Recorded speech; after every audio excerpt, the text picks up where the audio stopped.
tellement mal au bras. Salut mes petits crasseux, comment va-t-on?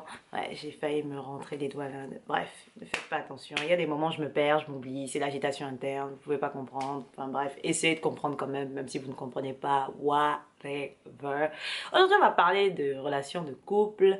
Et cette situation ne se passe pas uniquement dans les couples, mais quand on est en couple, c'est genre puissance 2486. Vous voyez ce que je veux dire? Genre, high level, on saute un saut, mais genre, Usain Bolt à côté, les pas qu'il fait, c'est petit, quoi. Tu vois ce que je veux dire? Voilà. Aujourd'hui, on va parler du besoin d'attention qu'on a quand on est en couple. Je ne sais pas si vous avez déjà été en couple, moi ça m'est arrivé, mais effectivement quand tu apprécies quelqu'un, ou tout du moins quand tu as des sentiments pour cette personne, tu as envie d'avoir constamment son attention. Bon, ce qui peut conduire après à une espèce de jalousie malsaine, mais bon, on va pas aller là-dedans, ok?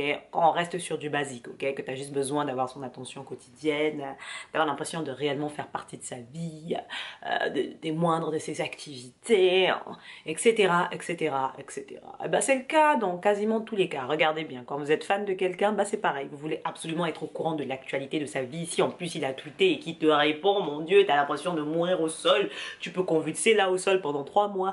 Je comprends tout à fait. Eh ben, cette sensation là, cette réaction chimique en toi là qui se passe quand tu as ta star personnelle qui te répond et qui t'envoie un message, hein, eh ben, c'est un peu ça qui se passe dans ton organisme quand tu te mets en couple. On va pas se mentir. Et que tu commences à avoir l'attention du boyfriend every day, he's calling you every day. Excusez-moi, je suis en train de faire ma meuf bilingue, ouais, ce que je veux dire, je m'auto-sauce un peu, mais bon, on va se détendre parce que je ne suis clairement pas bilingue. Revenons à nos moutons. Bref, oui, donc le gars il est là, il est encore dans les sentiments du début, vous êtes tous les deux là collés, serrés, doudou, les sentiments, les câlins, les petits sourires, quand il t'envoie un SMS sur les étoiles dans les yeux, ah mon Dieu, quand il te dit j'arrive, on mange ensemble, t'es là en mode ah bébé, tu déposes toutes tes copines en mode allez là-bas, mouf, laissez-moi seule. Bref, on connaît cette phase. Mais le problème c'est qu'en général, cette phase-là ne dure pas vraiment. Bon, il y a souvent des couples qui restent collés chewing-gum, hein, en général, hein. Mais en général, ça, c'est pas la totalité des couples qui sont comme ça. En général, oui, j'aime bien le mot en général. Qu'est-ce qu'il y a? Je l'ai dit 6 fois depuis tout à l'heure. Ça te pose un problème? This is my channel. If you're not happy, you can leave. Thank you. Bref, la meuf qui assume clairement pas d'avoir répété 6 fois le même mot. Lorsque le couple commence à avoir de petites habitudes, tu vois ce que je veux dire? La vie reprend son cours, ok, je l'aime bien, ok, il m'aime bien, mais bon, c'est pas ma mère, c'est pas mon père, je vais pas rester là agrippée à sa cuisse, donc je reprends une activité normale. En général, il y a toujours un qui a ce détachement en premier. Et pour l'autre, parfois, ça peut être un suppositoire un peu trop gros. Tu vois ce que je veux dire? Ça a du mal à passer, tu vois ce que je veux dire? Et en général, allez, je reviens là-dessus. La deuxième personne, donc la personne que ça gêne, ne va pas oser forcément en parler. Ouais, ce souci de communication, tout ça, ça va faire sa go en mode « Ouais, il veut pas me parler, eh bah tu sais quoi, je m'en fous ». Mais il y a une frustration qui s'installe.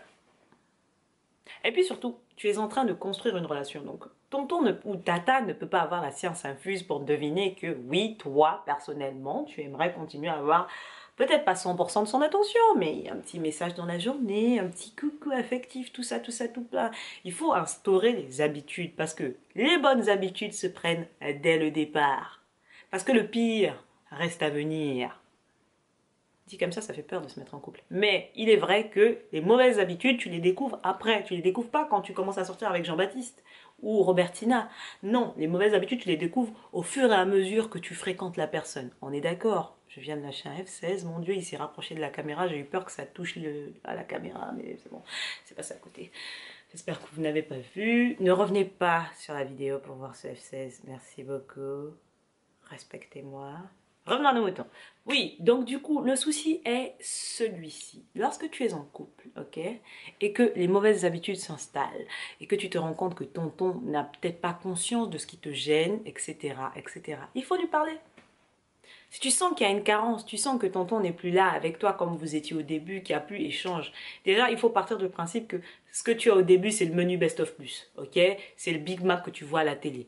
Après, petit à petit, ça va se rapprocher du Big Mac que tu manges tous les jours au McDo réel. Tu vois ce que je veux dire? Pas le Big Mac préparé pour faire la photo, l'autre. Tu vois? Voilà.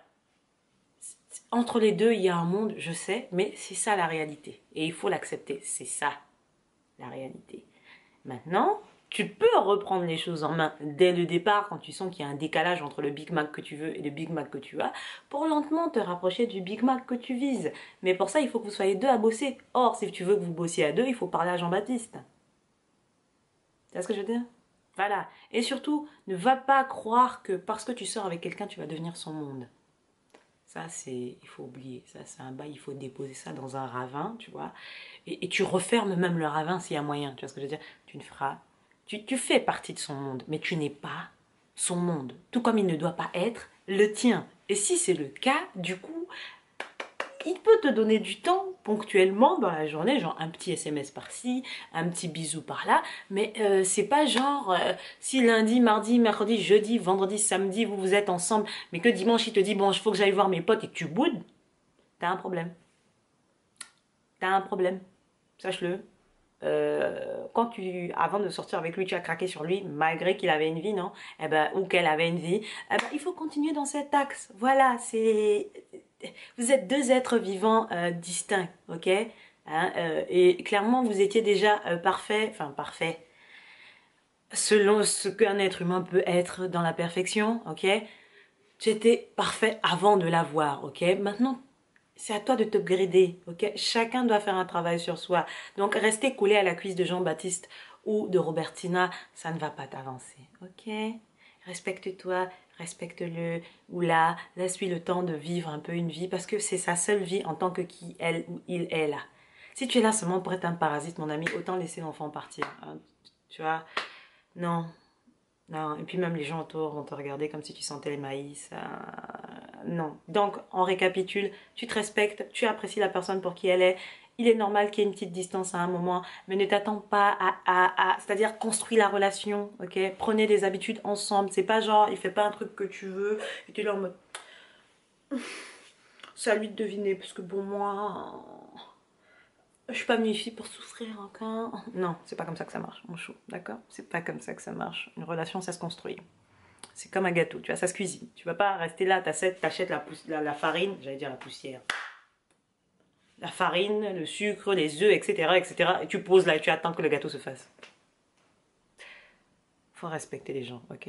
Donc tu te ressaisis, je t'aime, on s'aime, etc., etc. Comme d'habitude, tu likes la vidéo parce que là, bon, je pense que j'ai assez parlé, il n'y a pas besoin de parler plus, hein, whatever. On est ensemble par le lien capillaire.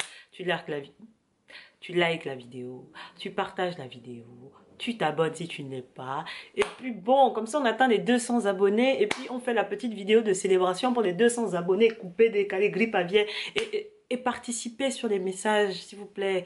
Quand je pose une question, vous pouvez répondre. La question actuelle est: quel est le prochain thème dont vous voulez que je parle? Merci beaucoup. Et quel est le film que vous attendez cette année avec impatience? Parce que là, à l'heure actuelle, c'est un peu le désert.